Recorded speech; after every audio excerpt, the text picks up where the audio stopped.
आप देख रहे हैं के न्यूज, खबरों का सारथी।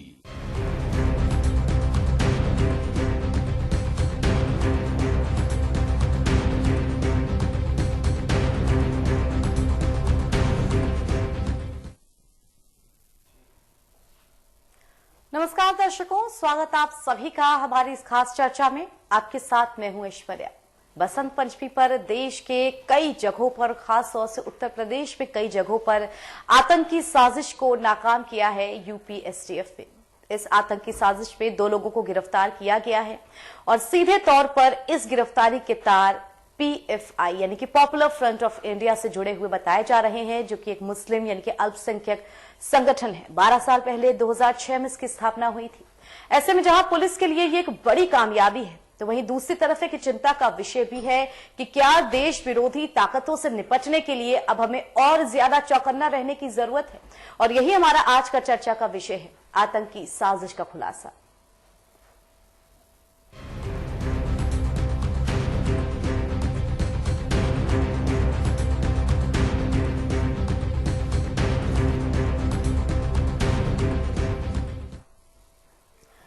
तो यूपी को दहलाने की साजिश एक बार फिर से नाकाम हो गई है और इसमें सीधे तौर पर पॉपुलर फ्रंट ऑफ इंडिया का नाम सामने आ रहा है।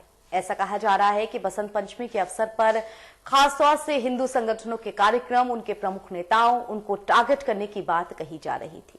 अब बड़ा सवाल यहां पर यह उठता है कि ऐसी मानसिकता से आखिर किस प्रकार निपटा जाए। आखिर ऐसी मानसिकता पर जब बैन लगाने की बात की जाती है तो क्यों उसमें राजनीति बीच में आ जाती है। जब सेकुलरिज्म की बात की जाती है तो सबको एक समान तराजू में क्यों नहीं तौला जाता है। पीएफआई जो कि करीब करीब भारत के 16 राज्यों में अपना जो प्रभुत्व है वो रखता है, तो ऐसे में पीएफआई, इस आतंकी साजिश, इन सब के इर्द गिर्द हमारी आज की चर्चा घूमेगी। हमारे साथ मेहमानों का एक पैनल जुड़ेगा, मगर उससे पहले आप सभी को अपनी एक छोटी सी विशेष रिपोर्ट दिखाने।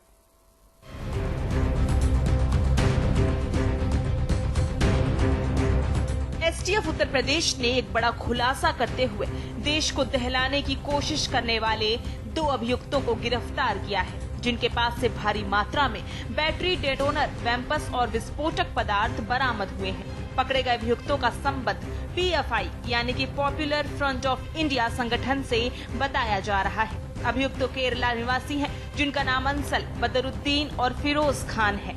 पकड़े गए अभियुक्तों ने पूछताछ में बताया कि पीएफआई आतंकी संगठन बनाकर हथियारों का प्रशिक्षण देकर इस तरह की घटना के लिए तैयार करता है। घातक हथियारों के साथ इनके निशाने पर प्रदेश के कई हिंदू संगठन के नेता हैं।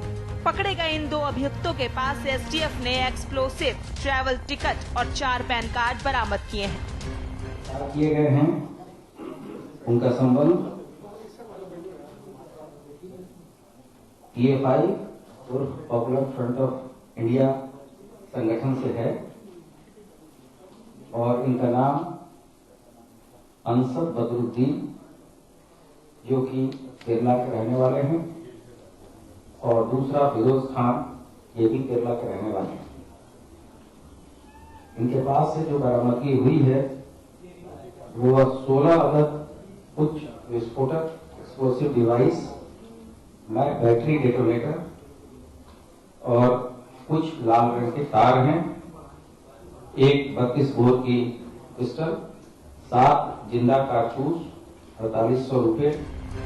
पीएफआई ऐसी घटनाओं को अंजाम देने के लिए पूरे देश से लोगों को हथियारों का प्रशिक्षण देकर ट्रेनिंग करवा रहा है।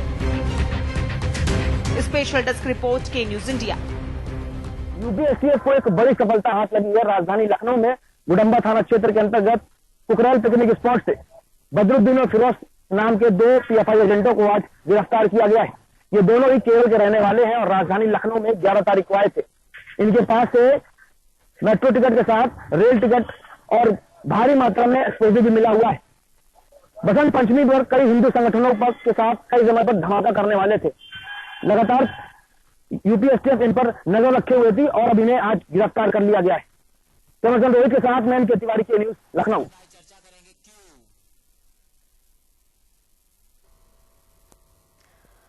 तो क्या ये कहा जाए कि अल्पसंख्यकों और खास तौर से जो पिछड़े हैं उनके नाम पर, उनकी आवाज के लिए उनके साथ हम खड़े हैं।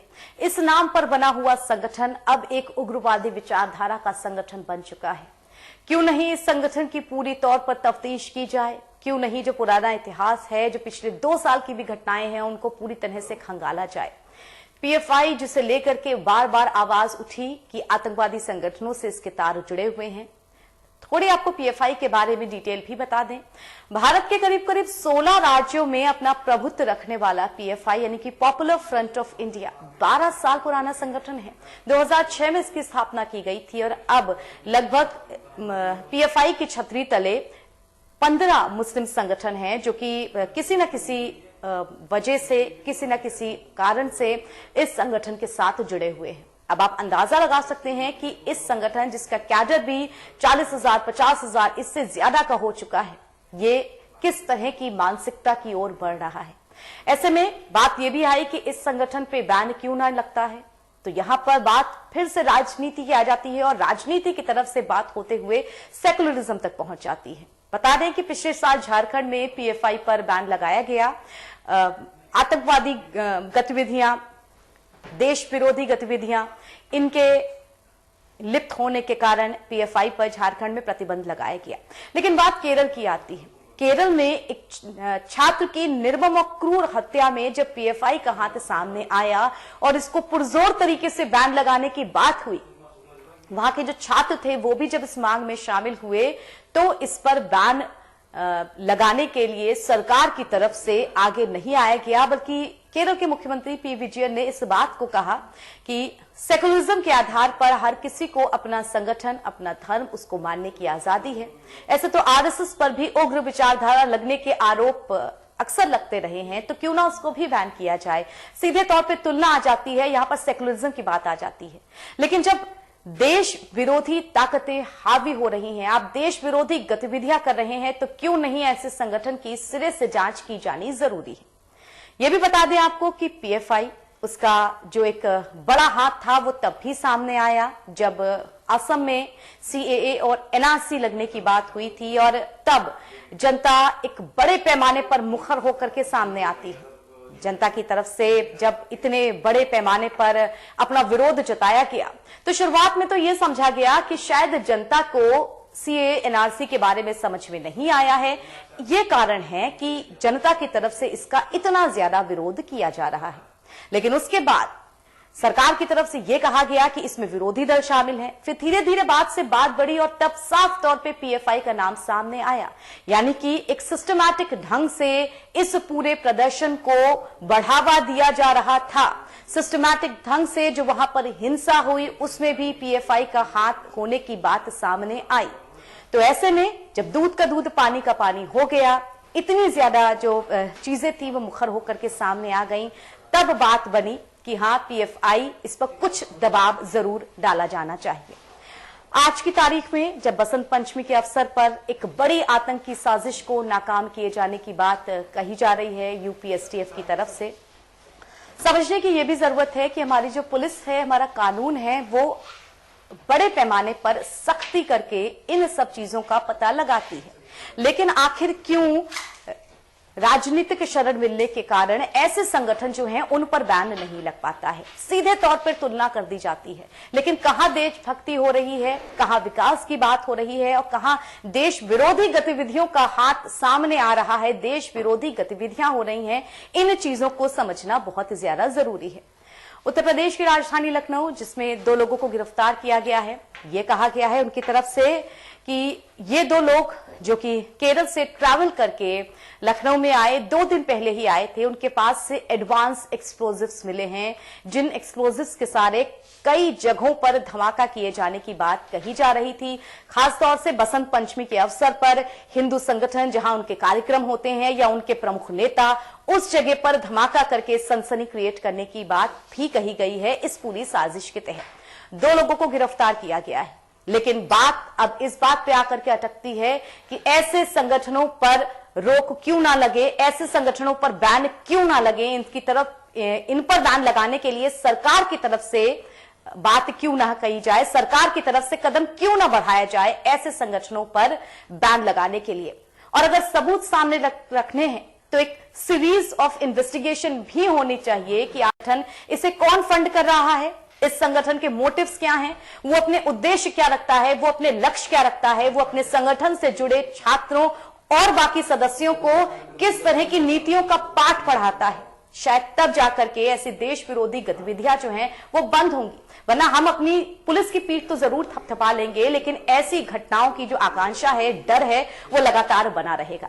तो आइए बिना देर किए अपनी चर्चा की शुरुआत करते हैं और जो मेहमान हमारे साथ जुड़ गए हैं उनका हम परिचय करा देते हैं।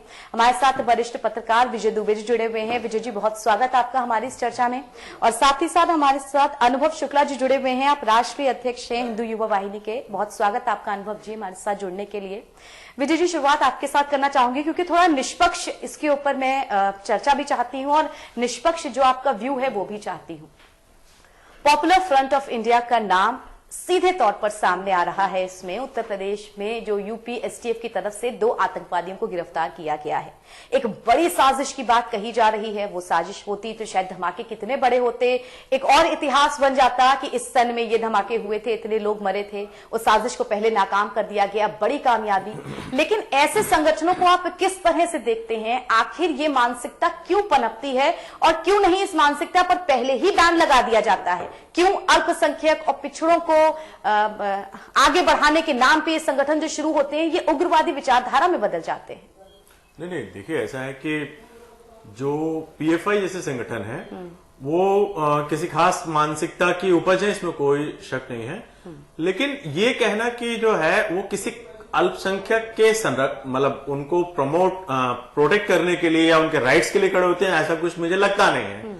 उसका कारण ये है कि कोई भी संगठन जब डेमोक्रेटिक सिस्टम में आता है तो डेमोक्रेटिक सिस्टम में उसको डेमोक्रेटिक बिहेवियर करना होता है। लेकिन जब कोई संगठन अनडेमोक्रेटिक बिहेवियर करता है और वो जो हमारा संविधान है मैं कहूं उसमें आस्था नहीं रखता है, तो ऐसे संगठनों पे हमारे पास जो प्रावधान है वो ये बताते हैं कि कानूनी कार्रवाई हम करें, ऐसे संगठनों को बैन करें। और जो हमारे ये देखिए ये संगठन जो है वो किसी भी आस्था, किसी नियम कानून या किन्हीं ऐसी चीजों में बिलीव ही नहीं करता, ऐसा मैं मानता हूं, क्योंकि इनका मोटिव तो दूसरा है। एक्चुअली आप जब आतंकवादी गतिविधियों में शामिल होते हैं तो उस मोटिव को हम उसी नजरिए से देखेंगे, क्योंकि आप जो कर रहे हैं वो हमारे सामने जो दिखा रहा है ये बता रहा है कि आपका जो बिलीव है, आपका जो मत है वो अनडेमोक्रेटिक है। तो मैं किसी अनडेमोक्रेटिक ऑर्गेनाइजेशन को डेमोक्रेटिक सेटअप में कैसे एक्सेप्ट किया जा सकता है? और अगर एक्सेप्ट गलती से भी हमने कर लिया तो ये क्या करेंगे आप? उसका एक पहले तो एक्सेप्टेंस है ही नहीं। दूसरी बात यह है कि इनके खिलाफ जो हमारे प्रावधान हैं जो हमें बताते हैं कि हमारे सिस्टम में इनको बैन किया जाना चाहिए, इनके खिलाफ कार्रवाई होनी चाहिए, इनके रिसोर्स चेक होने चाहिए, एक थॉरो इन्वेस्टिगेशन की आवश्यकता है जो हमें यह बता सके कि इसके पीछे कौन है और कौन है ऐसे लोग जो इसको प्रमोट कर रहे हैं। क्योंकि अगर आप जड़ तक नहीं जाएंगे तो तने पकड़ने से आप जड़ को खत्म नहीं कर सकते। अगर आपको पेड़ जो हरा भरा नजर आ रहा है और अपनी गतिविधियां दिखा रहा है, एक देखिए ये कोई पहला इंस्टेंस नहीं है जब हम पीएफआई की चर्चा कर रहे हैं। लखनऊ में जो तोड़फोड़ हुई थी, जहां बैठ के जिस शहर में इसकी चर्चा कर रहे हैं उस शहर में ये प्रूव हो चुका है कि जो पीएफआई का बिहेवियर है वो क्या है। अब उसको हम दोबारा आज चर्चा कर रहे हैं, ये ही अपने आप में एक अनडेमोक्रेटिक सा फील होता है कि ये बार बार अपीयर कैसे हो जाते हैं और हम इनको क्रॉप अप क्यों नहीं कर सकते, क्रॉप कैसे हो जाते हैं और इनको फिनिश क्यों नहीं कर सकते। तो कहीं ना कहीं ये हमारे सिस्टम पे भी जो है एक इंडिकेटर बन के बार बार उभर रहा है और हमें इसका जड़ मूल से नाश करना होगा ऐसी मानसिकता का। नहीं और तो शायद इसके ऊपर बहुत जल्दी कुछ ना कुछ एक्शन लेने की जरूरत है हमको। हमारे साथ अनुभव शुक्ला जी जुड़े हुए हैं। अनुभव जी, जिस तरह से 2 गिरफ्तारियों की बात यूपी एसटीएफ ने कही है, आतंकवादी गतिविधियों में लिप्त होने की बात कही जा रही है, उत्तर प्रदेश पे बसंत पंचमी के अवसर पर तमाम जो हिंदू संगठन है उनके जो कार्यक्रम है, बड़े नेता हैं, उनको टारगेट किए जाने की बात कही जा रही है। बड़ी कामयाबी तो हमें मिल चुकी है क्योंकि पुलिस ने गिरफ्तारी कर ली है, लेकिन आप किस नजरिए से देखते हैं इस मानसिकता को? देखिए, ये बात हम लोग बहुत समय से कहते आए हैं कि ये 2 नहीं, 200 नहीं, 2000 की संख्या में है और देश तोड़ने की बात हमेशा ये करते आए हैं। पाकिस्तान से इनकी फंडिंग होती आई है और हिंदूवादी नेता इनके टारगेट पे हमेशा रहे, बेसिकली जब तक चुनाव की स्थितियां आती है। किसी भी बड़े चेहरे की हत्या कर देना या बम से उड़ा देना इनकी आदत है। सरकार से यही मांग है कि इनको बैन किया जाए और इनका पूरा नेटवर्क जो है उसको ध्वस्त किया जाए। यहाँ पर एक बड़ा सवाल ये भी उठता है कि अगर सरकारों की तरफ से सेकुलरिज्म की बात की जाती है तो एक प्रॉपर जांच क्यों नहीं होती है? अगर हर किसी को अपना संगठन बनाने का हक है तो उस संगठन में पारदर्शिता क्यों नहीं? दर्शकों, इसी के साथ एक छोटे से ब्रेक के लिए अब रुक रहे हैं, लेकिन ब्रेक के उस पार भी बहुत सारे ऐसे प्रश्न हैं जो पूछने बाकी हैं इन संगठनों को लेकर के, क्योंकि अगर कोई आतंकवादी या बड़ी घटना होती जिसमें कई सौ, कई हजार, इस संख्या में जो निर्दोष लोग हैं वो मारे जाते हैं, तो बहुत जरूरत है ऐसी चीजों पर अपनी निगाह बनाए रखने की। छोटा सा ब्रेक, जल्द लौटते हैं।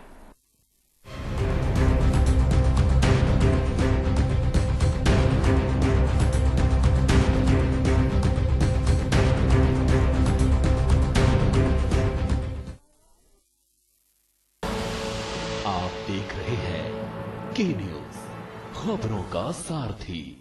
खुदी को आजमाया है तो ये अंदाज आया है, खुदी को आजमाया है तो ये अंदाज आया है।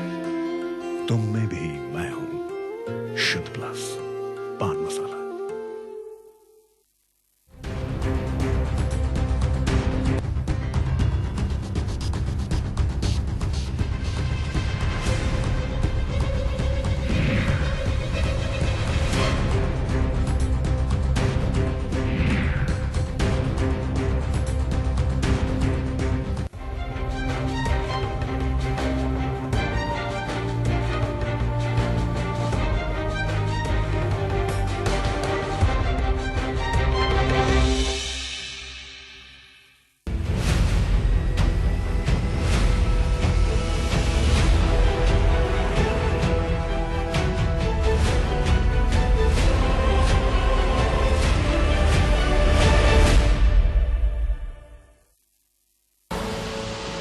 देख रहे हैं के न्यूज, खबरों का सारथी।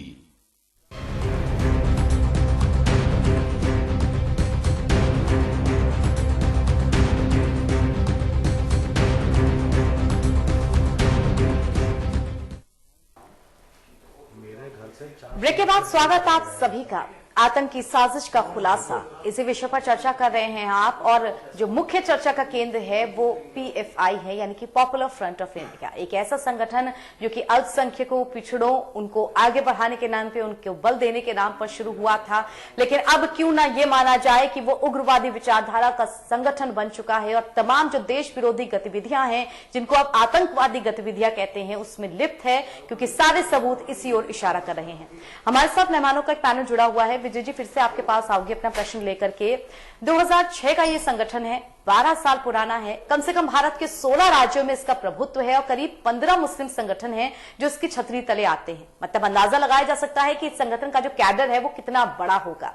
झारखंड में पिछले साल इस पर प्रतिबंध लगा था, लेकिन केरल में जहां पर ये मुख्य रूप से सक्रिय है, वहां पर प्रतिबंध लगाने की जब बात आती है तो बात सेकुलरिज्म की खड़ी हो जाती है। मुख्यमंत्री पी विजयन का यह कहना था, ऐसे तो RSS भी एक उग्रवादी विचारधारा का संगठन माना गया है, उसके बारे में भी बात की जानी चाहिए, तो हम सब तरह के संगठनों पर बैन लगा दे क्या?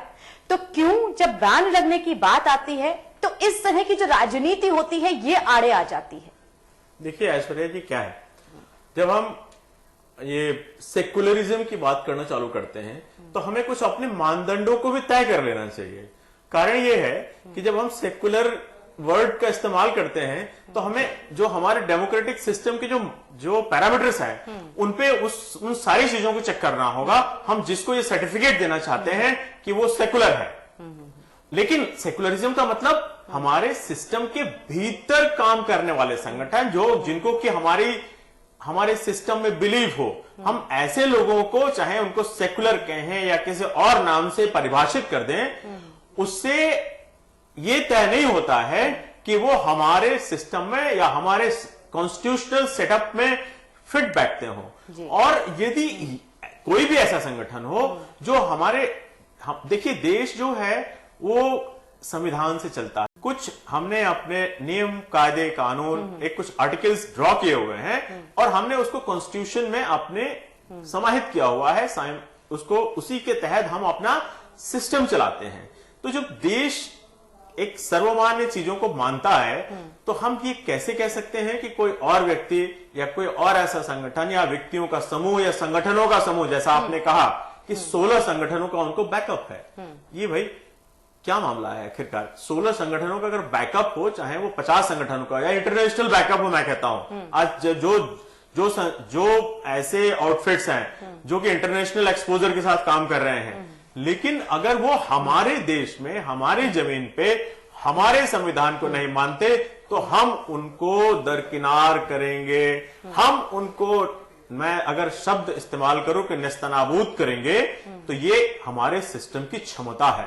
दूसरी बात यह है कि अगर भारत जैसे बड़े देश में बात करते हैं जहां की कई संस्कृति, कई मिली जुली संस्कार, कई मिले धर्मों का एक, आप कह सकते हैं जिसको हम गंगा जमुनी तहजीब भी कहते हैं, जब उसका समावेश भी होता है तो हम ये मान के चलते हैं कि हम सबको साथ लेके चलते हैं। तो उसमें उस स्ट्रीम में बहने वाले हर नाव को यह तय करना होगा कि उस धारा के साथ बहे। अगर उस धारा के विपरीत जाती है, चाहे वो संगठनों का समूह हो, चाहे बैकअप करने वालों का हो, अगर वो हमारे सिस्टम को, हमारी सोच को, हमारी परिभाषाओं को अगर रेस्पेक्ट नहीं करते तो हमें उनको ट्रैक करना होगा और ट्रैक आउट करना होगा। हम उनको बर्दाश्त नहीं कर सकते, क्योंकि वो अगर ये सोचते हैं कि उनको कहीं से फंडिंग हो, अगर कुछ लोग उनके साथ खड़े हैं और वो हमारे सिस्टम को क्रैक करने की कोशिश करते हैं, उसमें कुछ लोगों को हानि पहुंचाते हैं, विस्फोट कह के लोगों में दहशत पैदा करना चाहते हैं, तो मैं उस सोच को की निंदा करता हूं, उस सोच को क्रिटिसाइज करता हूं और कहता हूं कि अगर आपको ये देश, ये जमीन स्वीकार नहीं है तो कहीं और चले जाइए, ये आपके लिए नहीं है। और ऐसे लोग, ऐसी मानसिकता को जन्म देने वालों को भी ये जमीन स्वीकार नहीं करती है, चाहे आप उसको सेकुलर नाम दे दें या कोई और दे दें। देश पहले, संविधान पहले, फिर कोई और बात, अन्यथा बाय बाय, आप यहां से बाहर जाइए। बिल्कुल ऐसे संगठन जो कि किसी भी तरह की राष्ट्र विरोधी गतिविधि में इन्वॉल्व हैं, कहीं ना कहीं उनका हाथ है, उनका नाम सामने आया है, तो क्यों ना उनका पूरा इतिहास जो है वो खंगाला जाए, एक एक बिंदु पर स्पष्ट होकर के बात हो। अनुभव जी, बीजेपी की तरफ से भी, संघ परिवार की तरफ से भी लगातार इस संगठन पर बैन लगने की मांग जो है वो की जा रही है। 2006 में इसकी स्थापना हुई थी, इतने सारे साल बीत गए, लेकिन उसके बाद भी ये संगठन इतनी बड़ी तरीके से सक्रिय है। क्या मानते हैं आप, कहां पर कमी है, कहां पर सबूत देने में कमी हो जाती है कि ऐसे संगठन जो है इनको खाद पानी मिलता रहता है और ये चलते रहते हैं? देखिए, जो देश के बाहर जो हमारे, जैसे हम पाकिस्तान कहते हैं, चाइना कहते हैं, इनकी बहुत मजबूत फंडिंग इन लोगों को होती है और इनका सिर्फ एक काम है, सिर्फ दहशत बनाए रखना, एक धर्म विशेष के चेहरे को लेकर के। जैसे देश में भी एक माहौल सा तैयार हो उनके खिलाफ, इनका एक यही एजेंडा है। हिंदूवादी संगठन जितने भी हैं, चाहे वो संघ परिवार हो, हम लोग राष्ट्रवाद की बात करते हैं, देश के साथ रहने की बात करते हैं, भगवा और तिरंगा को साथ में लेकर चलने की बात करते हैं। मैंने कई सारे वीडियो देखे हैं इन लोगों के, इन लोगों ने तिरंगा को या भगवे को जलाने का प्रयास किया है। तमाम सारी ऐसी चीजें हम लोग देखते हैं, आप लोगों ने भी देखी होंगी, सबने देखी है। तो आखिर इनका मकसद क्या है? देश तोड़ने की बात। अगर देश तोड़ने की बात इस देश में किसी भी प्रकार से स्वीकार नहीं की जा सकती है। विजय जी, जो हमारी पुलिस है वो तमाम तरीके के जो क्राइम्स हैं उनसे डील करती है, लेकिन जो नॉर्मल क्राइम्स होते हैं उनसे बहुत हद के ये आतंकवादी क्राइम्स होते हैं। क्या बहुत ज्यादा मुश्किल, बहुत ज्यादा बर्डन रहता है हमारे पुलिस के ऊपर ऐसे उग्र विचारधारा को पहले पता लगाना, उनकी मानसिकता को समझना, वो किस तरह चरमपंथ की ओर बढ़ रहे हैं, फिर इस आतंकवादी जो पूरी गतिविधि है इसका खुलासा करना। क्या हमारे पुलिस के लिए ये एक बड़ा बर्डन है और क्यों ना इसके लिए भी कुछ स्पेशल किया जाए ताकि ये जो अलग हट के क्राइम्स हैं और ये जो ऐसे क्राइम्स हैं जिन्हें हीनियस की कैटेगरी में हम रखते हैं, इनको पहले से पता लगाया जा सके? नहीं, देखिए ऐसा है कि दरअसल जो भी ऐसे संगठन है, क्योंकि हमारे पुलिस फोर्स के पास में सिविल पुलिसिंग की बहुत एक्टिविटीज, बहुत जिम्मेदारी है और उनको उन सारी एक्टिविटीज को मॉनिटर करना होता है। तो सामान्य पुलिस बल जो है उसको ये भी ट्रेनिंग नहीं दी जाती आमतौर पे कि जो है वो जो है इस प्रकार के एक्सट्रीमिस्ट ऑर्गेनाइजेशन से डील करे। होना ये चाहिए कि जब जैसे कि हमने जम्मू कश्मीर को डील किया, जम्मू की स्थिति थी, आप पिछले कई सालों से लगातार हम देख रहे थे, अल्टीमेटली हमें उसको सेना को हैंडओवर करना पड़ा। वहां एक प्रकार से आप जब एक्सट्रीमिस्ट ऑर्गेनाइजेशन में जो लोग ट्रेनिंग करके काम करते हैं वो आमतौर पे हथियारों की ट्रेनिंग कर चुके होते हैं, उन्हें इस बात का पूरी तरह से प्रशिक्षण मिल चुका होता है कि हमें किस प्रकार से बम बनाने हैं, किस प्रकार से सिविल पॉपुलेशन में हमें विस्फोट करना है। और इवन ये भी ट्रेनिंग उनको उनके जो प्रशिक्षक कह सकते हैं या ऐसे प्रशिक्षण देने वाले लोगों की ओर से मिल चुकी होती है कि उनकी मॉडस ऑपरेंडी जो होती है उसको समझना होता है। तो पुलिस के पास में, हमारे पास जैसे मान लीजिए कि एसटीएफ ने अगर 2 लोगों को पकड़ा है तो एसटीएफ एक स्पेशल टास्क फोर्स है जो कि अलग से कुछ खास लोगों को मिला करके खड़ी की जाती है और वो खास चीजों के लिए अपने टारगेट्स पे टारगेट करती है और क्रैक करती है उनको। लेकिन जब आपको इस प्रकार की चीजों को डील करना है जो कि नेशनल और इंटरनेशनल, या आप ये भी कह सकते हैं कि एक लिटरेरी सॉर्ट ऑफ थिंग्स जो कि रिलीजियस भी हो सकती हैं, वहां से निकल के आती हैं, तो इनके रूट्स बड़े अलग होते हैं। तो आपको कहीं ना कहीं जब तक आप रूट्स को कैच नहीं करते तब तक आप ऊपर से पेड़ की डंडियों को कितना भी काट दें वो दोबारा अपना नई कोपल निकलेगी और पत्तियां हरी हो जाएंगी और वो पेड़ फिर आपको हरा भरा नजर आएगा। तो आपको जब इस प्रकार की चीजों से डील करना है तो आपको उसी लेवल के ऑर्गेनाइजेशंस, उसी तरह की चीजें आपको आगे जो कि आप कह सकते हैं कि थोड़ा सा एडवांस स्टेज हो, उसके ऊपर जाकर के काम करना होगा। ये सीधा सीधा डंडा फोर्स से काम होने वाला नहीं है। भीड़ को नहीं नियंत्रित करना है, आपको एक सोच को नियंत्रित करना है। तो आपको स्तर भी वही मेंटेन करना होगा और इसके लिए विशेष तौर पे लोगों को खास प्रशिक्षण के साथ में, जो कि मैं कह सकता हूं कि जिनकी थोड़ी इंटेलेक्चुअल एबिलिटीज भी हो, उनको इन्वॉल्व करना चाहिए। और इन टाइप की फोर्सेस को आपको लोगों के दिमाग से इरेडिकेट करना होगा, इनको निकालना होगा, तभी जाकर के ऐसे लोगों को, ये लोगों तक अपनी जड़ें नहीं डाल सकेंगे, ये हमारी पॉपुलेशन में एंटर नहीं कर सकते। और देखिए जो हिंदुस्तान में रहता है, एक शब्द है जो मैंने अभी गुलाम नबी आजाद की ओर से सुना था राज्यसभा में कहते हुए कि भारतीय मुस्लिम। तो हमको इस बात का ज्ञान होना चाहिए कि हम भारतीय हैं, हम पहले भारतीय हैं फिर कुछ और हैं, तब जाकर के हम इन चीजों से निजात पा सकेंगे। और वही इसका होगा जबकि ऐसे लोग, ऐसी इन्वेस्टिगेटिंग एजेंसियां हैं जो कि इस प्रकार की सोच के साथ में लोगों में वो मैसेज कर सके कि नहीं ये गलत है, बिल्कुल, तभी जाकर के आप इसको हमें बिल्कुल हमें उस चीज के बीच का फर्क समझना है कि देश के हित में क्या है और देश विरोधी क्या है। और अगर कोई हमें देश विरोधी गतिविधि का या देश विरोधी नीति का पाठ पढ़ा रहा है तो हम सामने से कह सकें कि नहीं ये गलत है, ये चीज को हम बर्दाश्त नहीं करेंगे। फिलहाल इस बड़ी आतंकवादी साजिश का जो खुलासा हुआ है उसके लिए पुलिस तो बधाई की पात्र है ही, लेकिन अब और ज्यादा चौकन्ना रहने की जरूरत है। दर्शकों, आज की हमारी इस चर्चा में फिलहाल के लिए इतना ही। विजय जी बहुत धन्यवाद हमारे साथ जुड़ने के लिए इस चर्चा में। अनुभव जी आपका भी बहुत धन्यवाद हमारे साथ जुड़ने के लिए। दर्शकों, के न्यूज लगातार अपनी चर्चा में उन मुद्दों को उठाता है जो कि आपसे जुड़े होते हैं, जो कि आपको असर करते हैं। ऐसे में अपने आसपास अगर किसी तरह की गतिविधि को देखें जो कि आपको लगे कि देश विरोधी है तो उसके खिलाफ आवाज जरूर उठाएं। फिलहाल इस चर्चा से मुझे दीजिए इजाजत और देश दुनिया की तमाम खबरों के लिए जुड़े रहिए के न्यूज के साथ। नमस्कार।